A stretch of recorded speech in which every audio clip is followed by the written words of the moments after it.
In this video, I'm gonna teach you how to connect two controllers to Xbox One. It's a very easy process, so make sure to follow along. Regardless of which model of Xbox One console you have, you can easily connect two controllers at the same time. This is going to be especially useful if you are trying to play a co-op game, you want to do split screen, and so on. Like I said, it will work for Xbox One X, Xbox One S, or any basic model that you have of the console.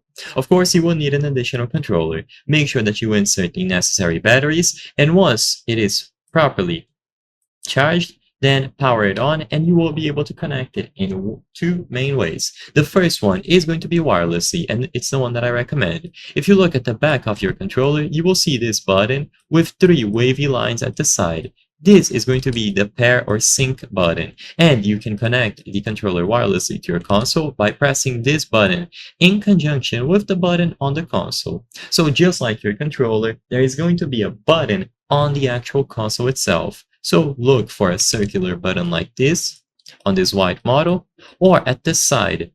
This one on this model, the black one, only has the wavy lines, so it is going to differ per version or per edition of the console. Just make sure that you locate where the sync button is. If you aren't sure where to look, then check the manual or search online for your particular model.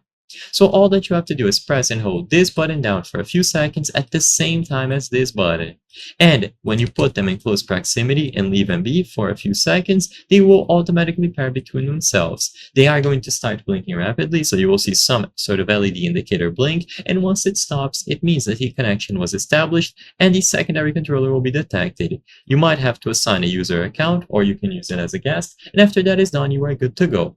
If this does not work or you don't like this connection method, then what you have to do is use a cable. You plug one end of a micro USB or USB-C cable here, and once you properly plug it in, the other end goes into the console. So you establish this connection using a cable, one end into the controller and the other one into the console. There is no secret to this. Choose one of these connection methods, whatever your preferred method is, and it is going to allow you to connect multiple controllers to the same Xbox One console. I hope I was able to help you on how to connect two controllers to Xbox One. If this video helped you, please be sure to leave a like and subscribe for more very easy tips. Thank you for watching.